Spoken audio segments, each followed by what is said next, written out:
Amodio, arrancamos por sus orígenes y su vida personal. ¿Dónde nació? Montevideo.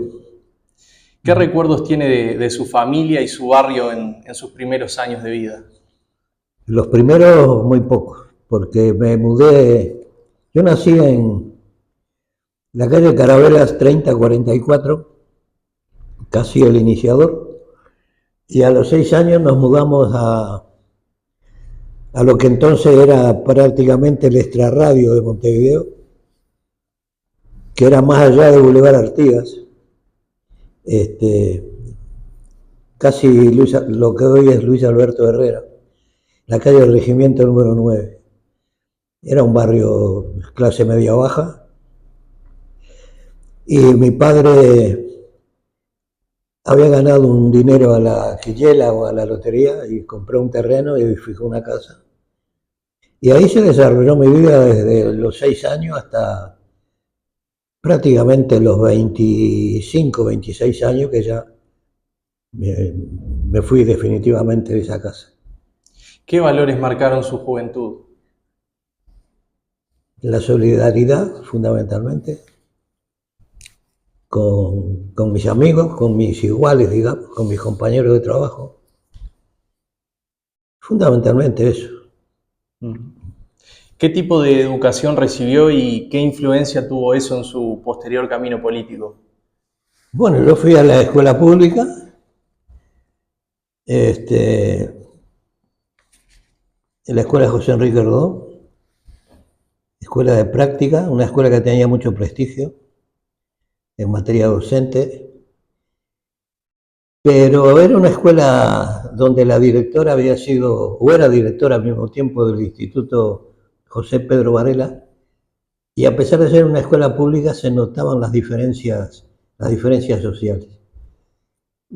Siempre eran elegidos para los actos como abanderados, aquellos cuyos padres tenían comercio en la zona, este, y siempre eran elegidos ellos.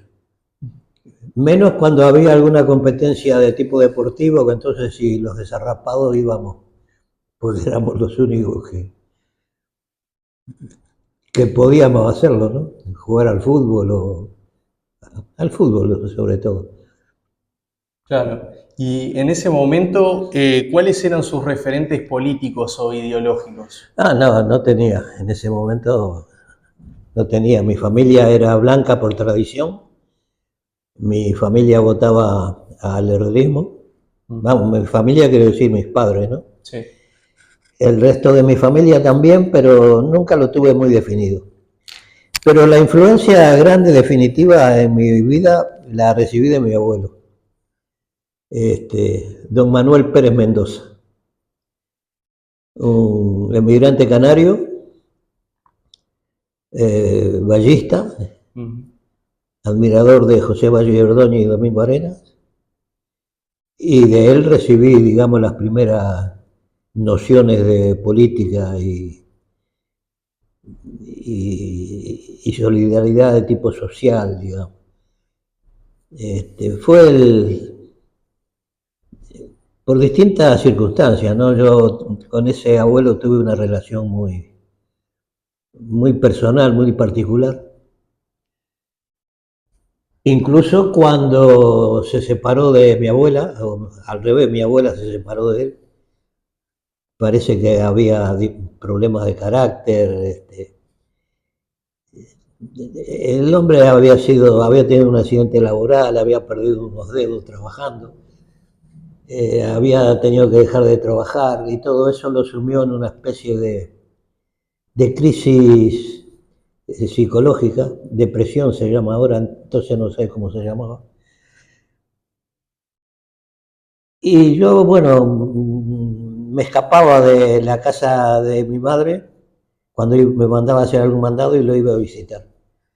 O sea, en realidad fue quien me llevó de chico a los paseos, era mi abuelo.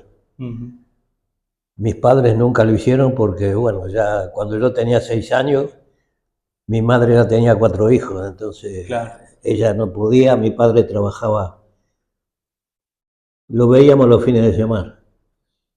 ¿Y qué recuerdos tiene de sus hermanos? Bueno, yo era el mayor de 6 hermanos y fue un poco el cabecilla de las travesuras de niño, ¿no? Cosas incomprensibles ahora, por ejemplo, yo qué sé, considerábamos una travesura ir a la quinta, a la huerta, a robarle a nuestro padre las uvas que tenía plantadas en el... Las comíamos a escondidas, Claro. como si alguien nos hubiera prohibido en algún momento. Y teníamos por el fondo del terreno pasaba un arroyo, el Quitacalzones, que lo habían canalizado, y entonces haciendo un pozo de 1,5 metros, 2 metros había agua. Entonces jugábamos a eso, a hacer pozos, llegar al agua, fumar con barba de choclo, todas las cosas que hacen los chiquilines, ¿no? Claro.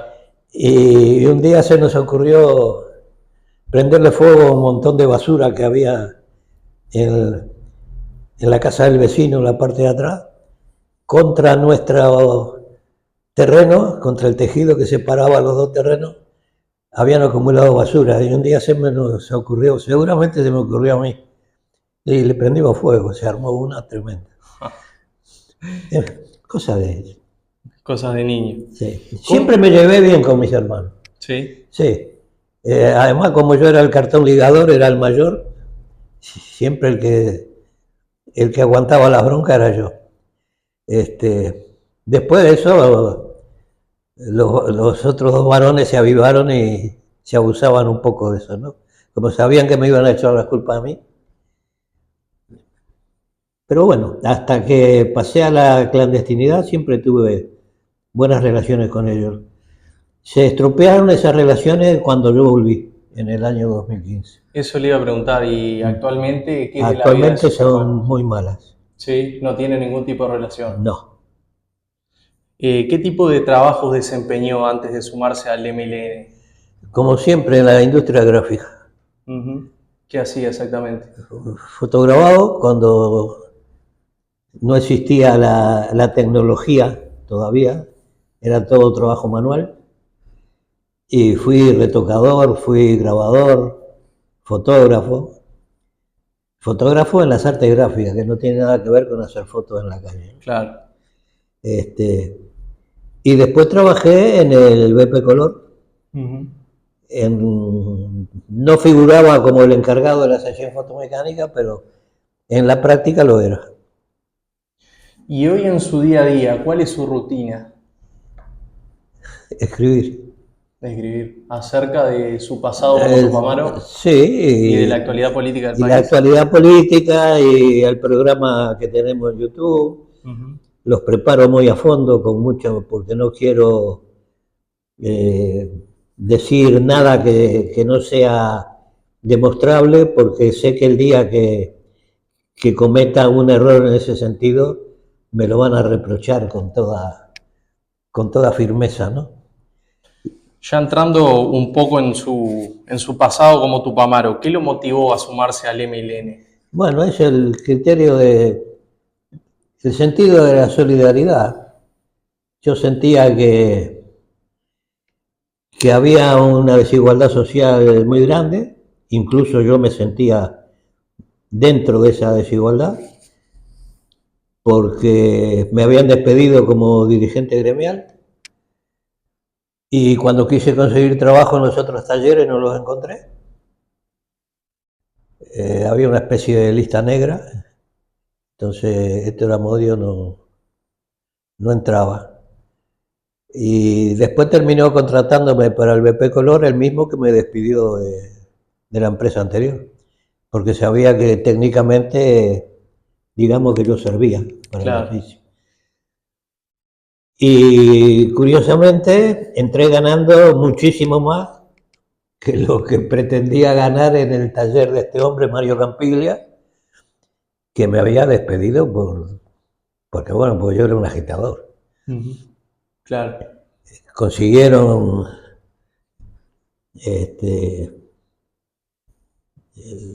tranquilizar las aguas internamente. Yo estaba enfrentado ya con los militantes del Partido Comunista, porque en ese entonces el sindicato de arte gráfica, que era mayoritario, estaba considerado como un sindicato semi-amarillo. ¿qué quiere Y decir semi-amarillo? bueno, que era pro patronal, digamos. Ajá, En realidad no lo era. Lo que pasa es que se atenía a las leyes laborales. No reclamaba nada que no estuviera dentro de lo reclamable legalmente.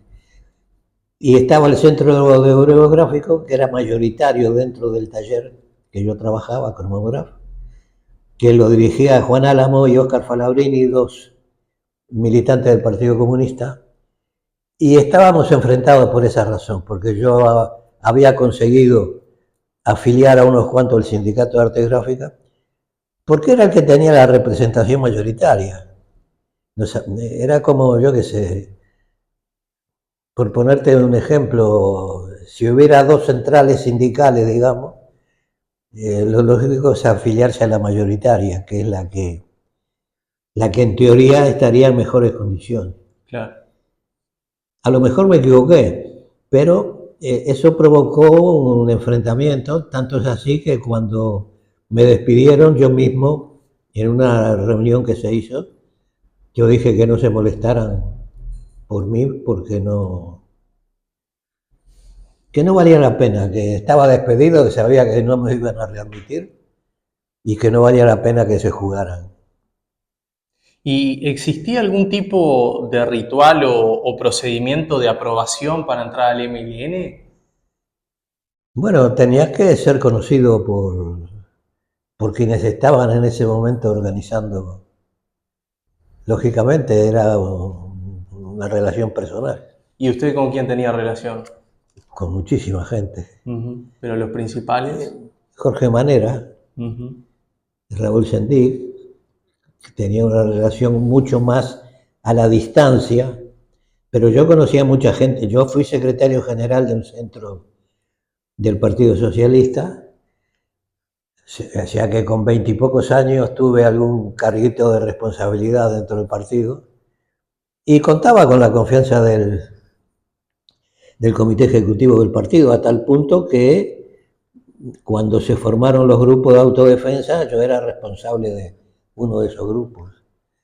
Entonces, ya había un movimiento social y sobre todo estudiantil muy agitado, y la gente que nosotros decíamos los fachos, la gente del MEL, del FEDAN y todo eso, a nuestros compañeros los tenían locos a corrida, y entonces decidimos hacer el grupo de autodefensa para, de alguna manera, actuar como guardaespaldas de ellos. ¿Pero fue usted el que golpeó la puerta para ingresar o lo invitaron? No, cuando el Partido Socialista decide apoyar al sindicato cañero AUTA, o sea, apoyar el trabajo de Raúl Sendí como dirigente sindical, Jorge Manera va a verme. Él ya sabía en qué estaba yo. Y tanto yo como mi grupo en ese entonces ingresamos, no al MLN porque todavía el MLN no existía, pero éramos el grupo Tupamaro. Claro. ¿Y qué rol cumplió a la postre en la organización? Bueno, yo terminé siendo responsable, entré siendo responsable de un grupo, una célula, como se llamaba, y terminé en el ejecutivo.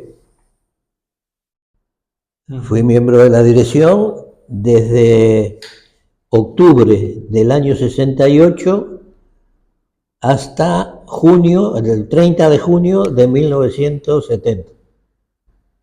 2 años en los cuales creo que aporté bastante porque fue un periodo de desarrollo del MLN muy importante. Llevamos adelante lo que se llamó el proceso de descentralización, Ujú. que eso fue fundamental para que el MLN creciera. ¿Y cómo recuerda la figura de Jorge Pacheco Areco? Bueno, ahora la veo de una manera diferente a como la veía antes, ¿no? Ujú. ¿Por qué? Y porque antes era un rival político de primer orden. Ahora entiendo que tuvo una forma de actuar que nosotros criticamos en aquel momento, le llamábamos la dicta blanda, Ujú. pero que se atuvo en todo momento a la legalidad. Lo que pasa era que en ese momento nosotros estábamos contra la legalidad establecida. Claro, las famosas medidas prontas de seguridad. Exactamente. Ujú. Entonces considerábamos que eso era un atropello. ¿Y cree que actualmente se pueden utilizar las medidas prontas de seguridad? Ah, sí, yo creo que de ser necesario el gobierno la... Lo que pasa es que creo que la situación social es diferente. En Ujú. este momento no hay ningún ambiente para que haya una agitación de tal volumen, de tal gravedad, que lleve a la aplicación de las medidas. Hoy todo se arregla eh, en, en los escritorios, Claro. en los salones. Antes no. ¿Y cómo era esa vida clandestina? ¿Cómo era convivir con el miedo, con la represión? Mm. No, nosotros hacíamos vida completamente normal. Vida normal. ¿Cómo era un día a día como Tupamaro? La única diferencia era que no íbamos a trabajar, Claro. pero después tenías que ocuparte de tu vida personal, del grupo que integrabas, de hacer la compra, hacer la comida, conseguir medicina si estabas enfermo. Era una vida completamente normal. Y eso fue lo que nos permitió sobrevivir en la clandestinidad, porque hacíamos vida normal, nos Claro. integrábamos al barrio. Yo sí, por las condiciones mías físicas y de todo tipo, yo qué sé, yo no podía figurar como albañil o carpintero, yo tenía que figurar como un empleado de algún tipo, digamos, de oficina, como se llamaba, Ujú. ¿no? Entonces, bueno, tenía que vivir de determinada manera, vestir de determinada manera. El, el uniforme nuestro era la ropa de todos los días. Claro. Si vivías en un barrio, yo que sé, en La Unión, bueno, vivimos años en la calle Felipe Sanguinetti, entre 8 de octubre y Asilo, y hacíamos vida en el barrio. Íbamos a comprar, íbamos al boliche a buscar cigarrillos, de vez en cuando te tomabas una caña o una grapa, ibas a la carnicería en la calle Cabrera, en el barrio te conocían. Claro. ¿Y dónde se reunían generalmente? ¿Cuál era como la sede de los Tupamaros? No teníamos sede. Iba rotando generalmente en Claro, la casa de claro, claro, ustedes. claro. Solamente el Ejecutivo, el Comité Ejecutivo, mantuvo durante un tiempo algunos locales que se iban rotando, pero algunos locales que, digamos, eran más seguros, entre Ujú. comillas, porque ante un fallo de seguridad, pues local seguro no había. Pero sobre todas las cosas, lo que nos servía era la apariencia, la prestancia con que supieras moverte. Yo qué sé, yo te puedo contar una anécdota. Nos habíamos quedado sin local después de Pando y decidimos reunir el comando de la columna 15 en un bar en La Unión. Ujú. Y alguien nos reconoció, o alguien reconoció a alguien del grupo, y cayó la metropolitana. ¿Eh? Y estábamos en una mesa, así, yo estaba de espaldas a la puerta y me dijeron, la cana. Entonces vinieron, nos pidieron documentos, yo saqué la documentación que tenía la documentación de médico de sanidad policial, y imagínate, prácticamente me pidieron disculpas. Y sí, claro. Entonces, bueno, se fueron, pero alguien insistió y volvió otra vez la policía. No el mismo grupo, volvió otro. Entonces yo me levanté indignado y digo, ¿pero qué pasa? Recién vinieron compañeros de ustedes. ¿Qué pasa? No puede, es que no se puede comer con tranquilidad. Se fueron. Claro. ¿Y qué reflexión le merece hoy el uso de la violencia como herramienta política? Que fue un gran error. Ujú. El Uruguay no estaba preparado para la revolución armada.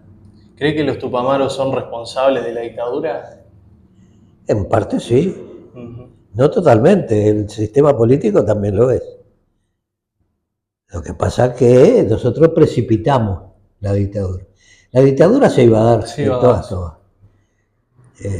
Los Estados Unidos necesitaban dictaduras en todo el Cono Sur. Ya, bueno, América Central, toda América estaba convulsionada, primero por las guerrillas y luego por las dictaduras. Entonces el Uruguay no iba a ser una excepción. Nuestra presencia lo que hizo fue desencadenar, acelerar la llegada de la dictadura. Se hubiera dado de todas, todas. ¿Y qué opinión le merece Juan María Bordaberry? Que fue una víctima del mismo sistema. Él tenía ideas que yo no comparto en cuanto a la organización social. Él era falangista, o sea, admirador de Franco, Primo de Rivera.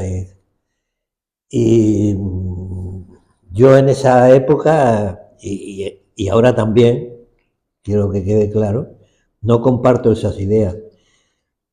Pero yo creo que él se sintió abandonado por el sistema político y de alguna manera dijo, pues yo estoy aquí, el pueblo me eligió, a mí me votaron y si necesito el apoyo de los militares para quedarme, me voy a quedar. Es una cosa que no la tengo muy pensada porque no, la verdad que la figura de Bordaberry nunca me interesó demasiado porque creo que no es el responsable de todo lo que se dio, ¿no? Todo lo que se vivió. Él no propició la dictadura, creo que lo usaron los militares y cuando no lo necesitaron le dieron una patada en el culo y hasta aquí llegamos. ¿Experimentó algún tipo de desilusión durante su militancia?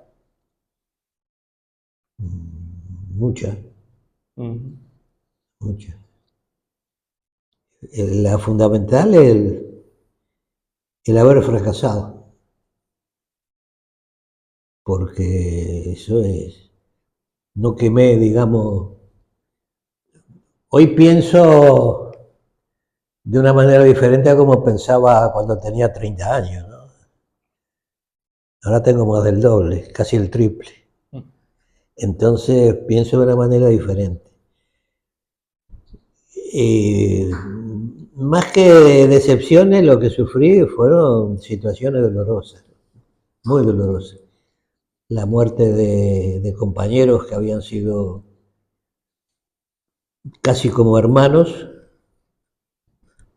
en algún caso más que hermanos, y eso fue tremendo. El haber presenciado, el haber dejado en un momento de huida a mi compañera Alicia Rey, que salimos a buscar ayuda y se quedó sola en los caños de Positos, en las cloacas, porque los compañeros que estaban con ella no la ayudaron. Ella en realidad se entregó para salvarlos y eso fue una decepción enorme, Ujú. porque con el paso del tiempo, cuando el MLN necesitó culpables para la derrota, tanto ella como yo fuimos señalados como los culpables, ¿no? Uno de los posibles culpables. Pero bueno, eso ya había pasado, digamos. Bueno, y ahí ya la ato con la siguiente pregunta. ¿Qué circunstancias lo llevaron a alejarse del MLN? Es que me condenaron por una cosa que yo no había hecho. Ujú. Yo hasta el 15 de junio del año 1972 fui Tupamaro. Fui miembro del MLN. Estaba preso. Sabía que no me iban a torturar. Me habían ofrecido una salida pactada. ¿Y por qué concretamente a ustedes le ofrecieron esa salida? Ah, no, pues ya se la habían ofrecido, ya la había aceptado Piris Bude. Ujú. Entonces la gente del cuartel Florida, en realidad la gente que estaba formando la OCOA en ese momento, el teniente Méndez, creyó que, de acuerdo a las informaciones que el mismo Piris Bude había dado sobre mí, que estaba discrepante, que estaba en rebeldía, digamos, en relación a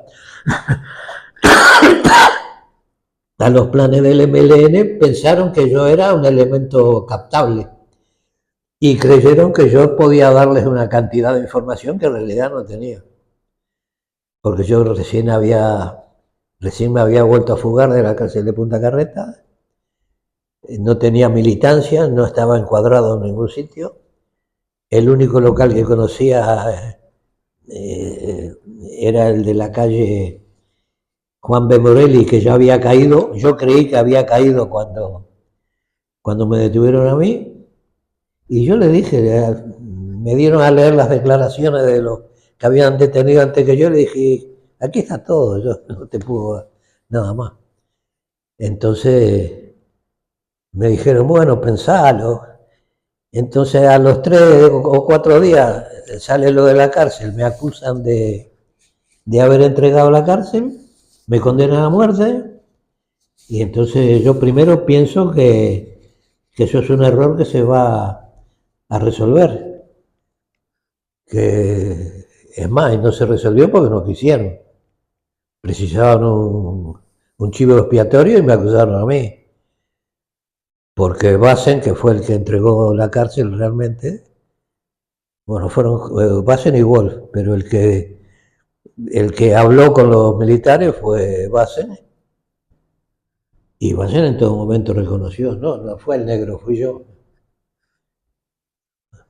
Marenale termina reconociendo eso en el año 2009 y Bassen había muerto en 1984. O sea que lo sabían desde el año 1972, lo sabían. Lo que pasa que Tal vez aprovecharon que usted estaba exiliado en el exterior y no tenía no, más no, en ese contacto con el momento, país. no, en ese momento yo todavía estaba aquí. No, le digo por el relato que se habló durante Ah, sí, varios años claro, hasta su claro, vuelta al claro, país. claro, sí, no, pensaron que yo nunca iba a volver. Ujú. Eso es la verdad. ¿Y qué siente al día de hoy cuando le siguen llamando traidor? Ah, pero ya son muy poquitos.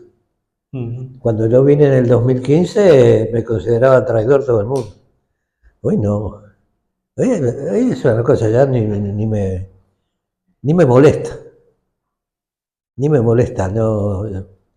El que realmente tenga interés y conozca, se ponga a estudiar la historia, sobre todo los últimos documentos que hemos encontrado, que los he dado a conocer este, el lunes último, vamos. Ujú. Queda bien claro quiénes son los responsables de la debacle. Nah. Ya hablando un poco de su memoria y relato, ¿qué lo motivó a escribir el libro Palabra de Amodio? Y bueno, desmentir la historia. Ujú. Yo lo había intentado muchas veces antes, lo que pasa es que no había conseguido cómo hacerlo. Entonces, un día a través de mi familia me llega la información de que había un hombre, Jorge Marius, que había escrito un libro donde publicaba mi manuscrito del año 72, y entonces me lo mandaron y yo dije, pero esto es lo mismo que yo ya leí en otro libro. Fui el otro libro, que era una novela que había escrito Hugo Fontana, y digo, es el mismo texto, pero esto no lo escribí yo, esto no es lo mío.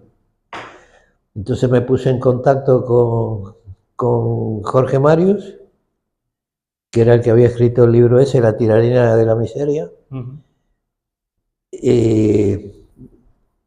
Llamé a la imprenta, le escribí a la imprenta que había impreso el libro, diciéndoles, me interesa hablar con el autor del libro tal que imprimieron ustedes, bla, bla. Entonces Marius, la imprenta se puso en contacto con Marius, Marius me escribió y ahí empezamos el peloteo a través del correo electrónico. Y en realidad el libro en principio se iba a llamar Conversando en el Parque Rodó. Es más, teníamos hecha la portada, era una creación digital. Mario me mandó una foto de él sentado en un banco leyendo, y mi familia me hizo otra foto a mí, sentado como si estuviera hablando con Marius. Le pusimos un fondo del Parque Rodó que sacamos de internet, y había quedado fenomenal. Parecía que estábamos sentados en un banco del Los dos Parque juntos. Rodó charlando. ¿Y ese Eh, fue el primer contacto que tuvo usted con el Uruguay después de tanto tiempo a través de esos correos electrónicos? no, no, yo había venido muchas veces. Ah, sí. Sí, sí, porque yo trabajaba por una editorial médica muy importante en España. La Ah, sí. editorial me enviaba a Buenos Aires para que yo hablara con determinados clientes de la editorial que eran médicos, porque cuando un médico escribe nunca se entiende lo que quiere decir. Entonces había que dejar las cosas muy claras, ¿no? Yo terminé escribiendo sobre cáncer, vamos, sabía tanto de los síntomas de la enfermedad, como los médicos, no podía diagnosticarla, claro. Pero yo escribí mucho, edité, edité mucho sobre el cáncer y sobre geriatría, Ujú. cuidado de los ancianos y todas esas cosas. ¿Después de cuántos años se dio su vuelta al país después de que se fue? ¿Cuándo fue la primera vez La que primera volvió? vez volví en el año 1998, oficialmente, que volví con mi compañera. Ujú. Este, bueno, antes había venido, pero eran escapadas. Claro. Pero digamos oficialmente nos quedamos como 15 días. Fue en el año 1998, en las Navidades del 97. Este, Llegamos a Buenos Aires, cruzamos en el vapor de la Carrera, alquilamos un auto en Colonia y nos vinimos a Montevideo, de interbalnearia. Me acuerdo, entré por Simón Martínez, pasé por delante del ANCAP, estaba todo igual que cuando me había ido. Eso le iba a preguntar, ¿cómo encontró el país a su regreso? Igual. Igual que cuando me había ido. Cunza tenía los mismos ómnibus, los agujeros estaban en el mismo sitio que yo los había dejado en la calle, estaba todo igual, Todo igual. todo igual. Lo que no estaba igual era mis hermanos, ya yo tampoco era el mismo, claro. Habíamos envejecido algo. Pero hicimos reuniones en casa de mis hermanos. Hasta ese momento nos llevábamos muy bien. Yo era la oveja negra que había vuelto a la familia. Y después lo que nos separaron son las circunstancias políticas, ¿no? Ellos siguen creyendo que el Frente Amplio es la solución para los problemas del país, y yo pienso que no, que el Frente Amplio hace y hará la misma política que hicieron siempre los partidos tradicionales, que no hay diferencia entre lo que ellos llaman izquierda y lo que llaman derecha. La política económica es la misma, entonces a partir de ahí no hay arreglo. ¿Y sintió que la sociedad uruguaya le negó esa posibilidad de defenderse? Ah, cuando vine, sí. Ujú. Sí. Cuando vine en el 2015 fue un... Yo tengo guardado, archivado todos los artículos de prensa de la época. Sí, sí, no, vamos, no. No, nadie perdió oportunidad de enchastrarme de todo lo que pudo. Uy, las cosas que se dijeron de mí. Violador, torturador. Bueno, lo de traidor era lo de menos. Las cosas que se dijeron están escritas y están firmadas. Las cosas que dijo Emiliano Cotelo en su, en su cueva en perspectiva, las cosas que dijo Esteban Valenti, una tal Teresa Herrera, por favor, lo tengo todo guardado. De vez en cuando los escucho. ¿Por qué decidió establecerse en Uruguay a partir de 2015, reaparecer nuevamente? Para desmentir la historia, Ujú. decidí ¿Y jugármela, por qué justamente en ese momento? porque se me planteó en ese momento, Ujú. ¿Y por qué no antes? porque no pude. En el 2015 hubo gente que me dijo, te publicamos el libro, ¿te animás a venir? Y yo dije, si me asegura mi seguridad personal, sí. ¿Y el posterior procesamiento judicial, cómo lo afrontó? Fatal. Fue un montaje. ¿Pero se lo esperaba? No, yo no. No, si no, no vengo. Ujú. ¿Cree que el gobierno de turno fue responsable de ello? Eso es evidente. No hay más que Ujú. escuchar lo que dijo Bonomi, lo que dijo el Pepe, leer lo que está archivado en el archivo Cámpora, las cartas que le mandaron Cámpora y compañía al fiscal Cancela, a qué gente tenía que citar, a qué militares tenía que citar, carta de Artucio, un funcionario, un abogado funcionario en un instituto en París, que dice tenemos que ganar tiempo para procesarlo por delito de lesa humanidad. Fue lo que intentaron. Ellos sabían que era mentira. ¿Y si el gobierno de turno hubiese sido de otro partido, se hubiera dado eso? Ah, no lo sé. Pero fue la justicia. Ujú. Fue la justicia, fue la jueza Julia Estarico y la fiscal Llorente las que se prestaron al sainete. Porque la juez, iba a ser otra la juez, iba a ser Díaz Mainar. ¿Eh?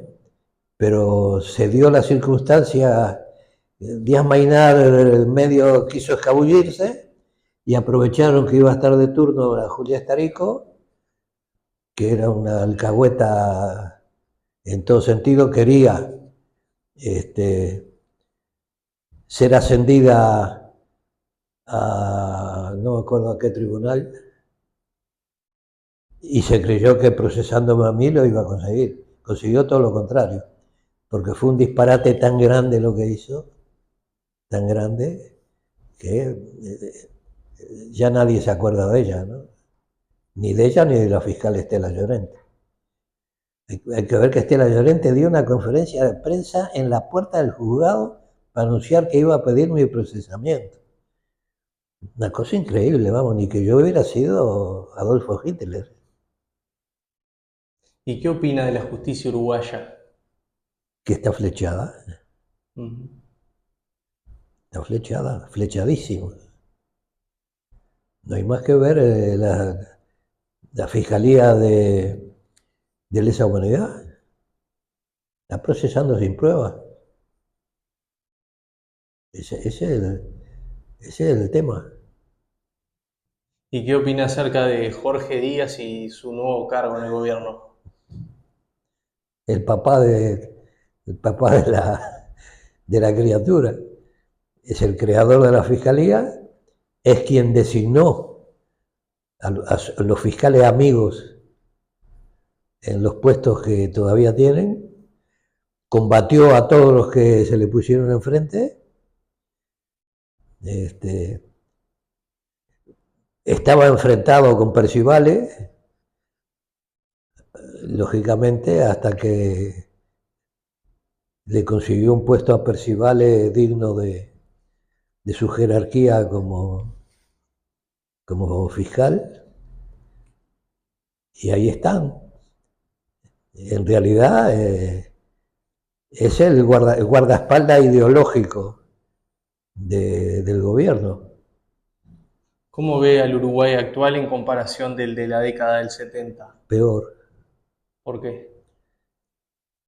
porque el deterioro social que se ha dado es tremendo. El problema de la droga, el problema de la pérdida de los hábitos de trabajo en un sector de la sociedad muy importante. Hay por lo menos un par de generaciones perdidas, porque se habla de combatir la pobreza infantil, pero yo lo vengo escuchando prácticamente desde que iba a la escuela. ¿Eh? Yo me acuerdo cuando yo iba a la escuela, había una comisión que se llamaba de ayuda a los niños del campo. Y en la escuela tejíamos unos cuadritos de 10 centímetros de lado, con unos telarcitos que nos hacíamos con una tabla y unos clavos, y con restos de lana tejíamos cuadritos que después las maestras unían para hacer colchas de abrigo para los niños del campo, los niños pobres. Entonces hoy sabemos que los primeros 5 o 6 años de vida, hay quien dice que los primeros 3 años de vida son fundamentales en el desarrollo de la personalidad y en el desarrollo de los hábitos del hombre como ser humano, ¿no? Y eso no se ha cuidado nunca.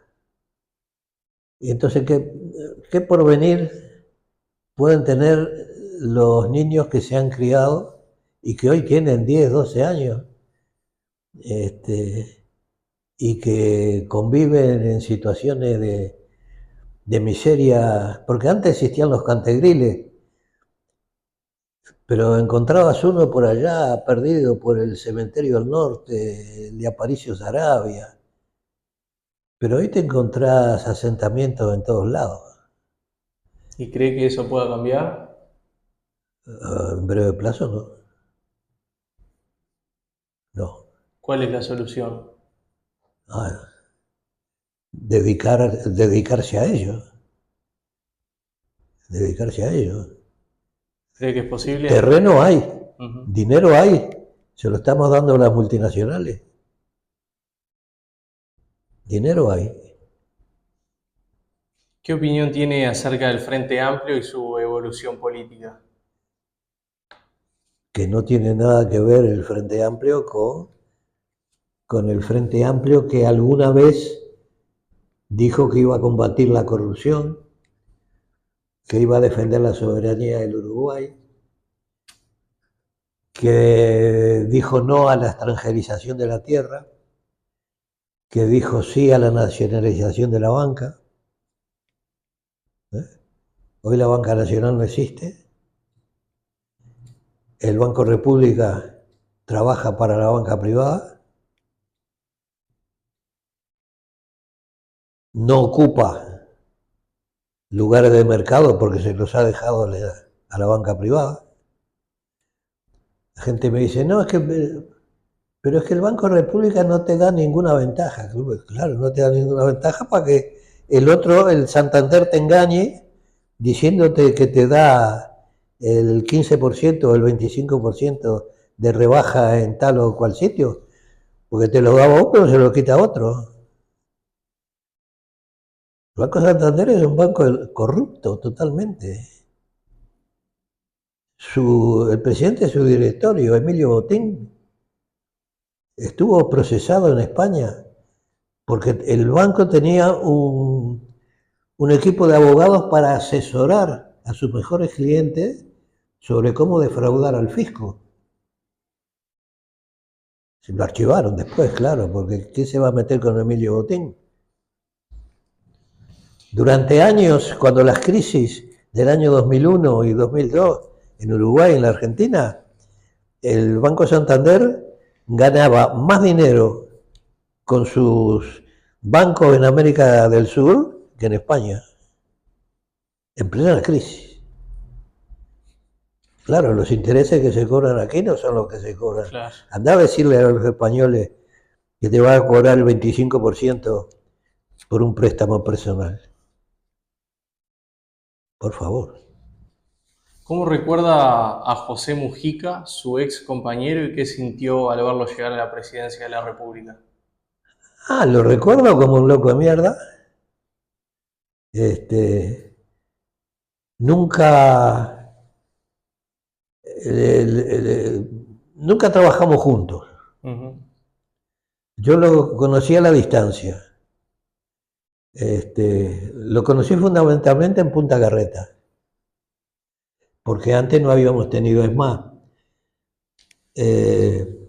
Sendik un día dijo, tengo un hombre para el comando de tu columna, y yo dije, ¿quién? Y él me dijo, fulano, no me acuerdo si se hacía llamar Emiliano o Facundo en esa época, no sé. Sí, Facundo, porque está el famoso libro Comandante Facundo. Oh, por favor, donde Mujica toca el piano y todo eso. Bueno, este, y me acuerdo que nosotros precisábamos un integrante para el comando, y se lo dije a Alicia, y Alicia dijo, bueno, tráelo, no sé qué. Entonces tuvimos un par de reuniones y Alicia me dijo, no, con este hombre imposible porque los criterios con los cuales este, él dice que hay que trabajar, vos y yo no estamos de acuerdo. Le digo, ya lo sé. Entonces se lo devolvimos a Sendik. Le dijimos, mirá, no encaja con los otros. Después lo conocí en Punta Carreta. Él ya estaba herido, lo habían detenido ahí en el bar La Vía. Y tuvimos una relación normal, pero cuando yo estuve en alguna reunión con él siempre se inclinó para lo que él intuía que iba a ser mayoría. O sea, había cierta tendencia a plegarse a la mayoría, a que él vea por dónde soplaba el viento, y esa fue la impresión que me dio. Después, bueno, fue cuando lo eligieron presidente, yo lo he contado. Yo recorté una foto del diario El País, allá en España, y la colgué en mi oficina. Yo pensé que iba a ser un gobierno de acuerdo a lo que yo pensaba que era el Frente Amplio, o que iba a ser el Frente Amplio. Pensé que Mujica iba a ser un gobierno diferente.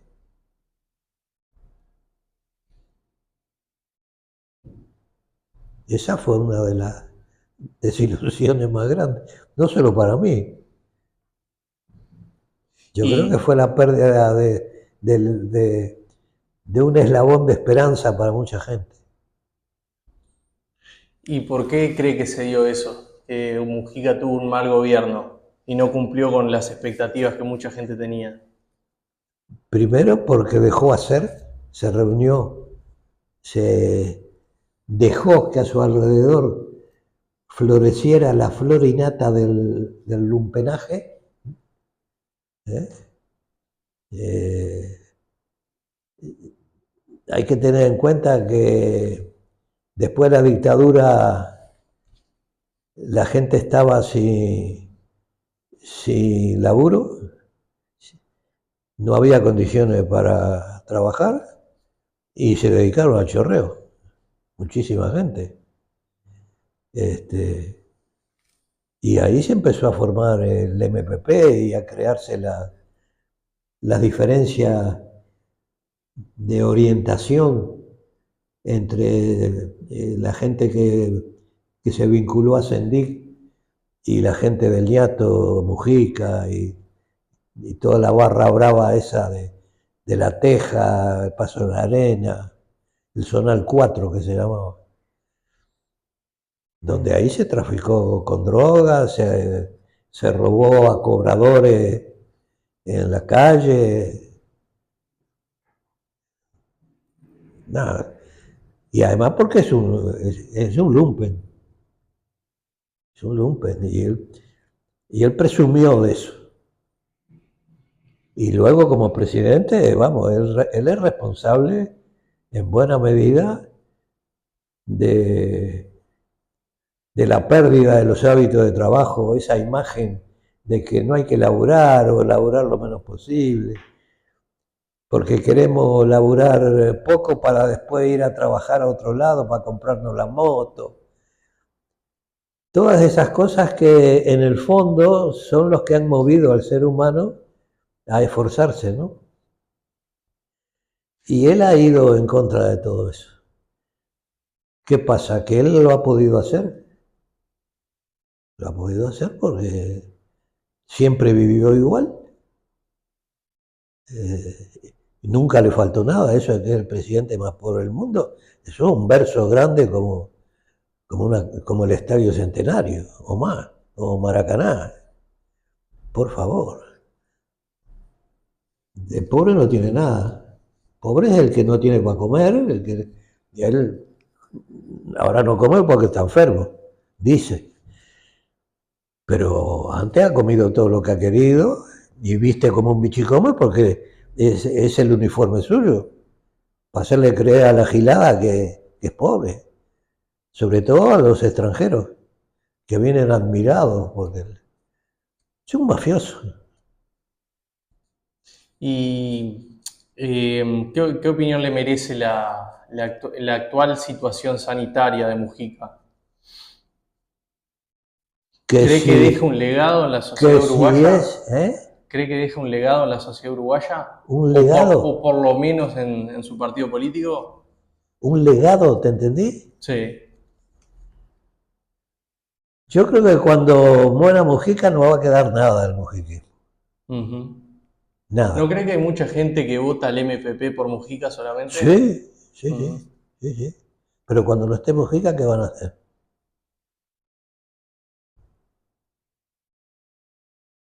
Fue el mismo problema que hubo en su momento en el MLN, no crear sustitutos para la dirección. Vos tenés necesariamente que dar paso a gente que venga detrás tuyo, o tenés que formarlos, tenés que volcarles la experiencia, pero después tenés que dejarlos actuar. Y como dijo Ariel, o porque por quien me supere con honor en vosotros.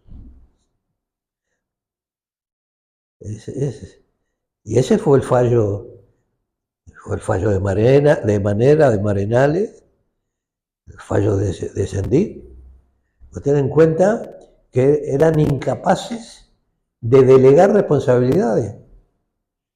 Entonces ellos vivían absorbidos por el trabajo mientras el resto vegetaba.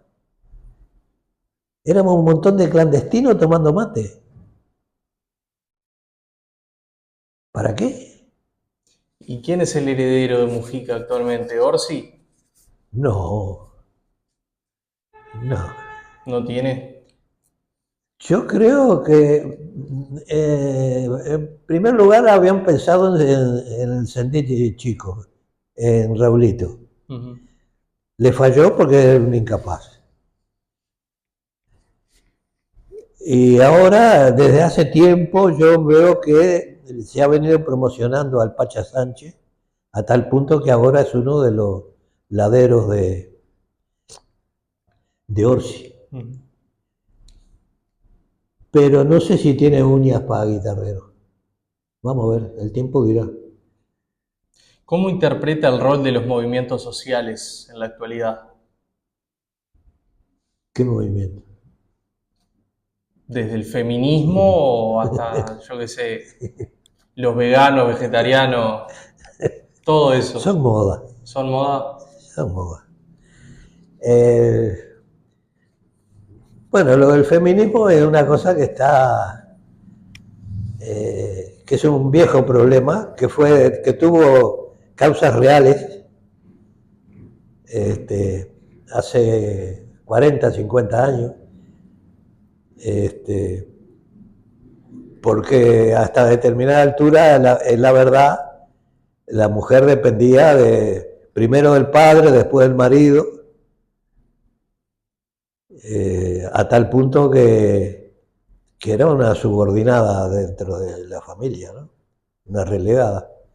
Pero creo que ahora se ha excedido, ya no hay ni siquiera el más mínimo sentido de igualdad. Basta con que una mujer denuncie malos tratos para que el hombre sea culpable. Y ejemplos de esos hay a montones. Yo en España lo he conocido, no, prácticamente situaciones muy cercanas. Por el simple hecho de querer quedarse con la casa o con el apartamento. Es muy fácil acusar a un hombre por malos tratos, este, porque hay toda una estructura formada para que eso funcione así. Que creo que tuvo razones reales en su momento, pero que ahora se ha cruzado la barrera muy lejos. Hoy el hombre está desprotegido. No digo que no haya situaciones de violencia machista, que las hay, pero creo que muchas veces se exagera o se falsifica, se falsea la acusación. ¿Y cree que desde la izquierda, concretamente desde el Frente Amplio, se fomenta, se motiva eso? No, pero se ha tolerado. Mm.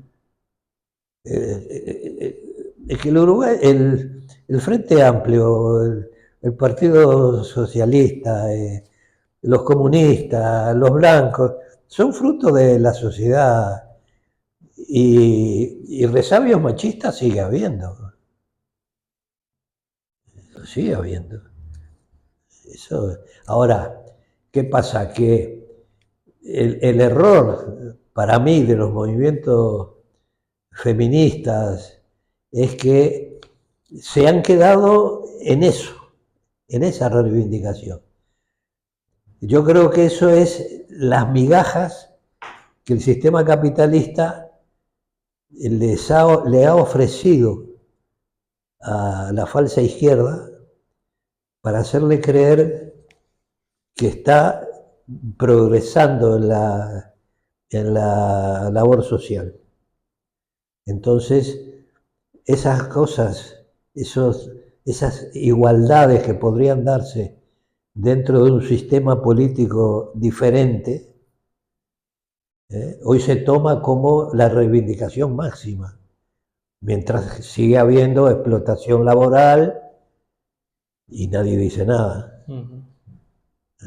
donde se rebajan las condiciones, en vez de crear puestos de trabajo para que haya mayores cotizantes al BPS, lo que se trata de hacer es que la gente trabaje más años, pero trabajando más años le está cerrando la entrada al mercado laboral a otra gente que viene con otros ímpetus.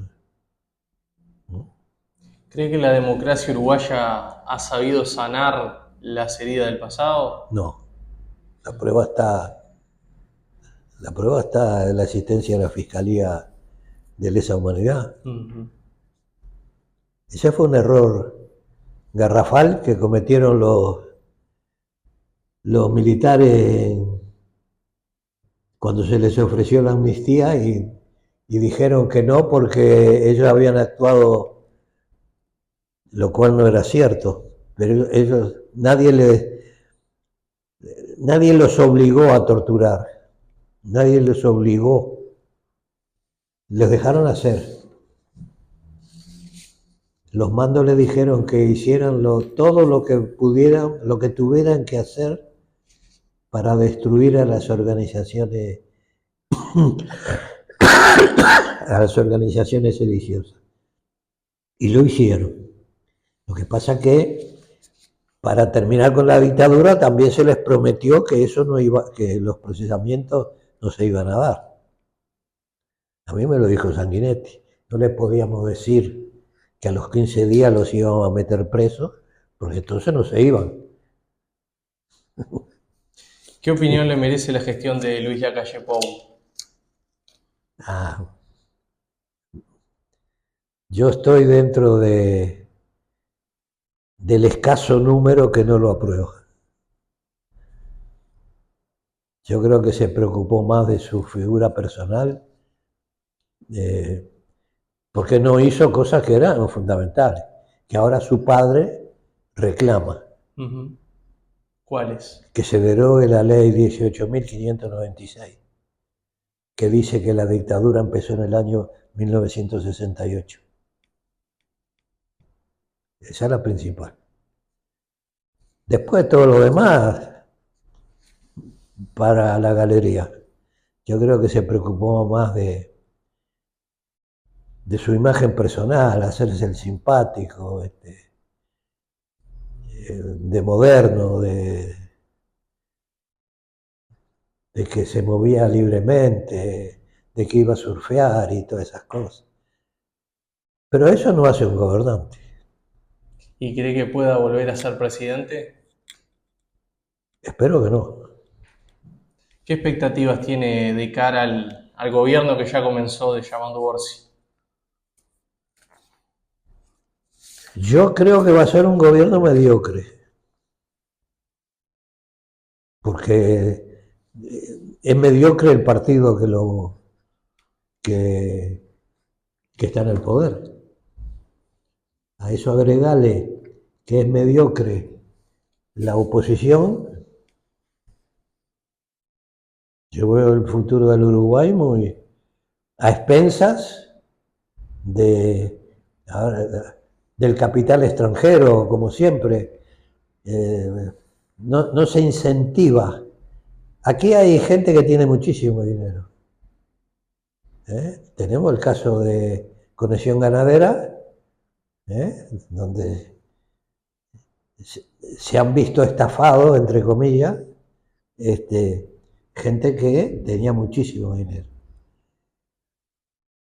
Entonces, esa gente prefiere invertir en especulación que en invertir en el sector productivo. Ahora, ahora estamos todos preocupados porque Trump va a poner aranceles y cierra eh, las importaciones. Bueno, nosotros a Estados Unidos le vendemos, pero le vendemos regular. Ahora, la libre importación liquidó a la industria nacional, porque los chinos producen 100 veces más que nosotros, por lo tanto, produce a costos menores. Si nosotros le compramos zapatos a los chinos, le compramos las remeras a los chinos, los calzoncillos a los chinos, los calcetines a los chinos, entonces dicen que no, que el proteccionismo es malo.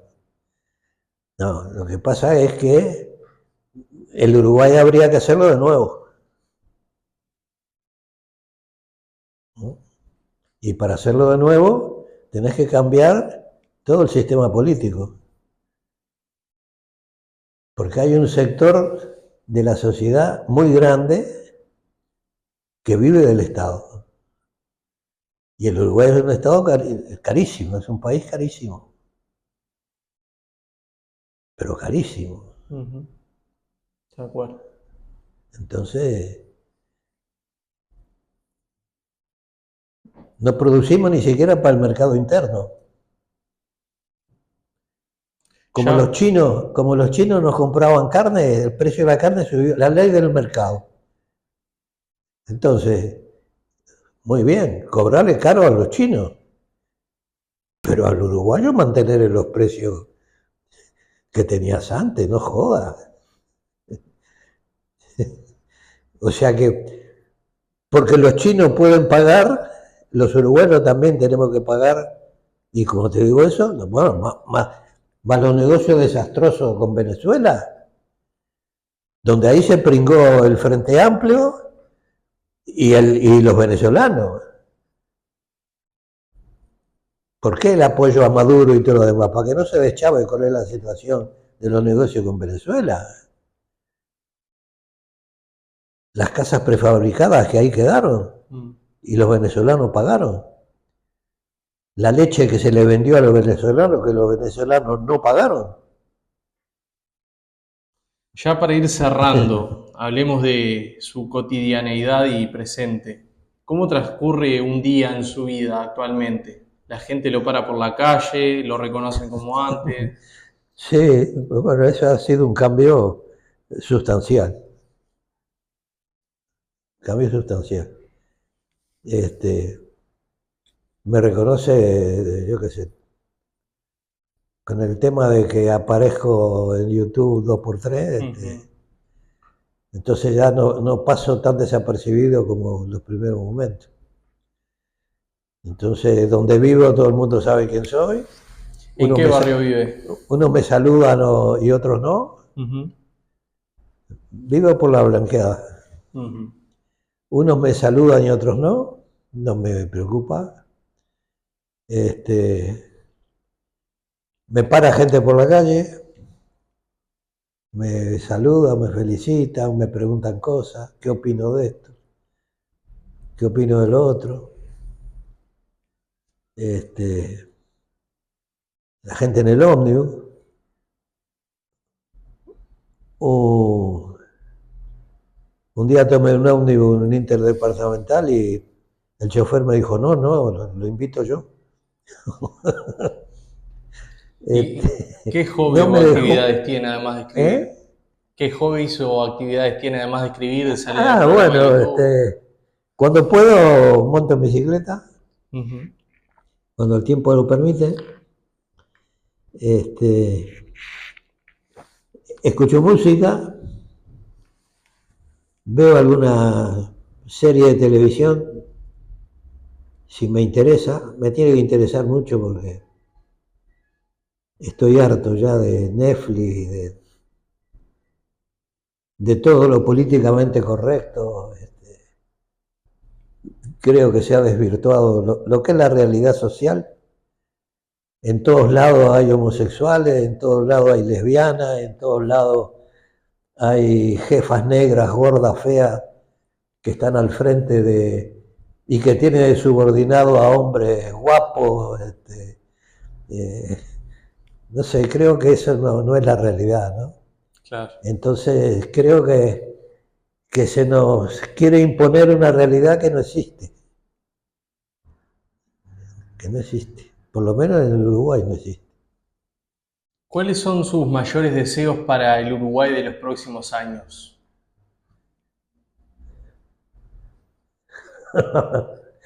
Que algo por lo que luchamos cuando creíamos en que se podía cambiar el mundo, se lleve adelante. Aquello de que la tierra fuera para el que la trabaja, por ejemplo, y no para las empresas extranjeras que viven a costa de nuestras materias primas y esas cosas, ¿no?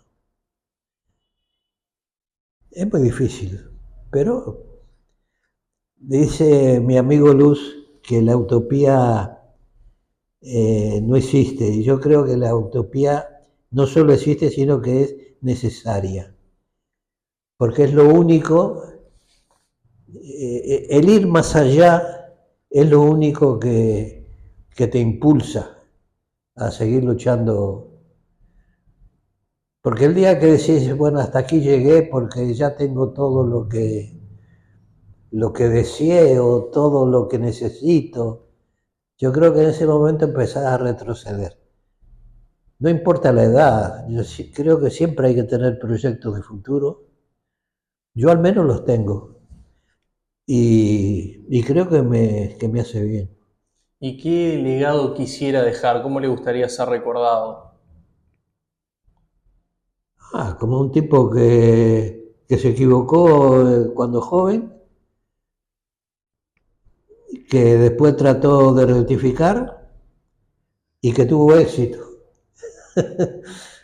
Ahora no sé si lo voy a tener, pero me gustaría tener éxito para que se diga, bueno, este, estuvo muy jodido, pero porque realmente lo estuve. No, ¿para qué hablar? Pero sí, dejar eso. Ahora, si no lo dejo, pues, por lo menos me quedará la conciencia tranquila de haberlo intentado.